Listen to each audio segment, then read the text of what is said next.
Hello बच्चों, अब हम पढ़ेंगे वर्षा के बारे में।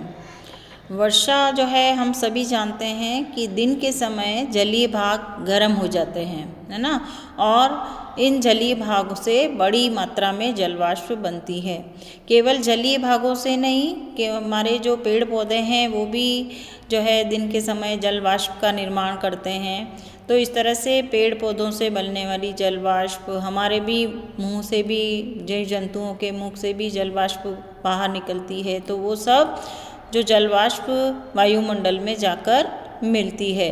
और जलवाष्प की कुछ मात्रा जो जैविक क्रियाओं के कारण वायुमंडल में चली जाती है, यह वाष्प वायु में प्रवाहित होती है। अब जब वायु गर्म होती है तो गर्म होकर जब वायु ऊपर उठती है तो ये जलवाष्प को भी अपने साथ में ऊपर ले जाती है।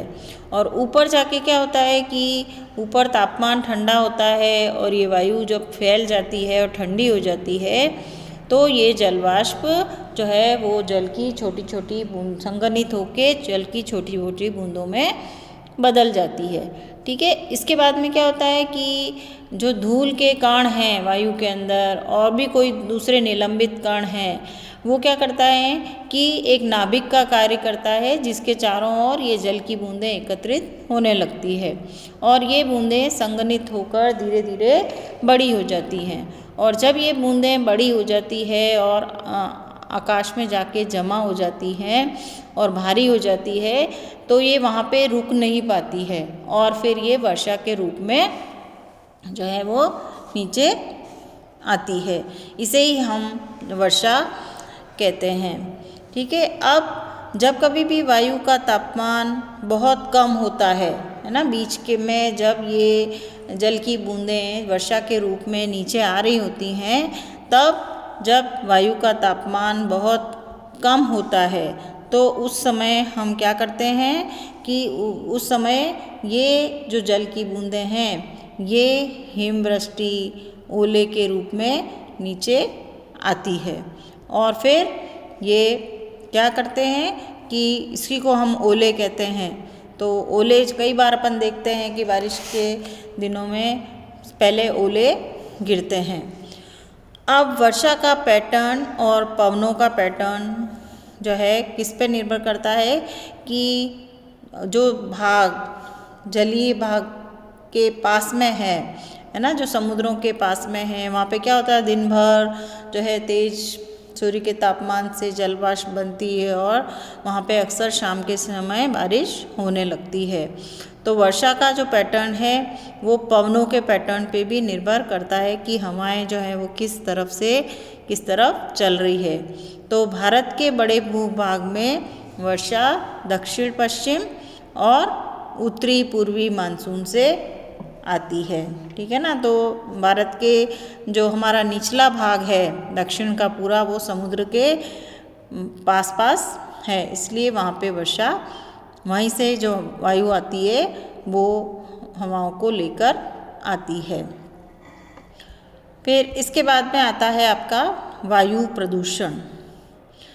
ठीक है, वायु प्रदूषण क्या है कि जब कभी भी वायु के अंदर अवांछित पदार्थ मिल जाते हैं तो उसको हम वायु प्रदूषण कहते हैं।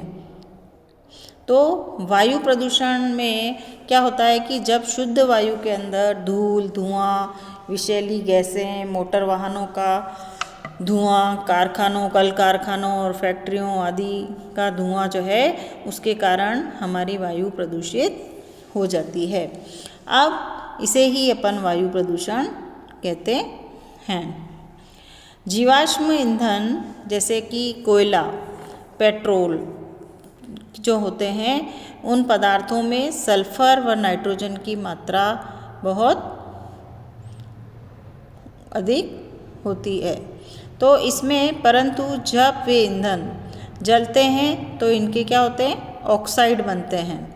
और जब इनके ऑक्साइड बनते हैं तो ये जो है नाइट्रोजन के ऑक्साइड, सल्फर डाइऑक्साइड, कार्बन के ऑक्साइड, ये सब हमारे श्वास के साथ हमारे शरीर में प्रवेश करते हैं और इससे हमें कई फेफड़ों संबंधी रोग, कैंसर, त्वचा कैंसर, कई गुर्दे संबंधी रोग हो जाते हैं। और हम मनुष्य और जंतु ही नहीं, पेड़ पौधे भी इससे, पेड़ पौधों पर ही बहुत बुरा असर पड़ता है। उनके में जो है क्लोरोफिल की मात्रा कम हो जाती है, ठीक है ना, भोजन बनाने की मात्रा कम हो जाती है और वे भी कई रोग से ग्रसित हो जाते हैं। तो जब कभी भी ये वर्षा, ये जो ऑक्साइड्स हैं जो कि सल्फ़र के हैं, कार्बन के हैं, नाइट्रोजन के ऑक्साइड जो हैं, ये जब जल में मिल जाते हैं तो इसके ऑक्साइड जो हैं उनके अम्ल बनाने लगते हैं। तो जैसे कि नाइट्रोजन के ऑक्साइड से नाइट्रिक अम्ल, फिर सल्फ़र के ऑक्साइड से सल्फ्यूरिक अम्ल, कार्बन के ऑक्साइड से कार्बोनिक अम्ल जो है वो बन जाते हैं जब वर्षा के जल में घुलते हैं। और जब ऐसा जल पृथ्वी पर आता है तो उसे हम अम्लीय वर्षा कहते हैं। ठीक है, तो इस प्रकार से जो ये अम्लीय वर्षा है ये हमारे लिए बहुत हानिकारक होती है। और इससे अम्लीय वर्षा हानिकारक तो होती है, और ये हमारे जो भी मॉन्यूमेंट्स हैं, हमारे जो स्टेचूज़ हैं, हमारे जो पुरानी जो बिल्डिंग्स बनी हुई है, जो हेरिटेज है, उन सबको नुकसान पहुंचाते हैं। ताजमहल इसका उदाहरण है कि ताजमहल जो है वो पीला हो गया है ना, इन ऑक्साइड्स के अम्लीय वर्षा के कारण।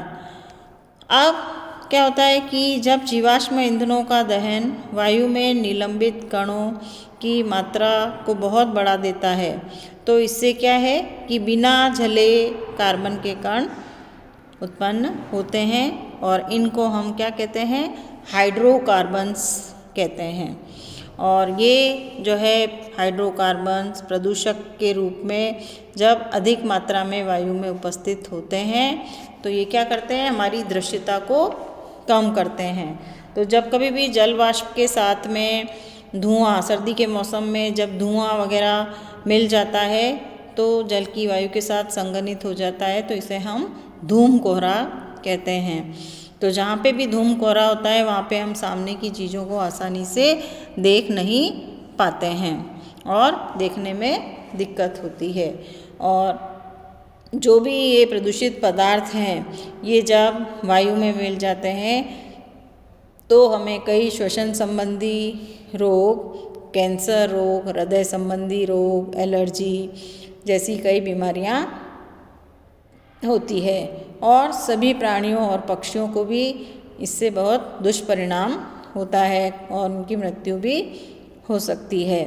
और इसके अलावा जो है पेड़ पौधों को भी इससे हानि पहुंचती है कि पेड़ पौधों को भी वृद्धि कम हो जाती है, उनमें ये इसकी क्लोरोफिल की मात्रा कम हो जाती है और पेड़ों की पत्तियां जो है वो खराब होने लगती हैं। फिर इसके लिए, अब उसके रोकने के लिए, वायु प्रदूषण को रोकने के लिए हमें क्या करना पड़ेगा कि पेड़ों की कटाई को रोकना होगा।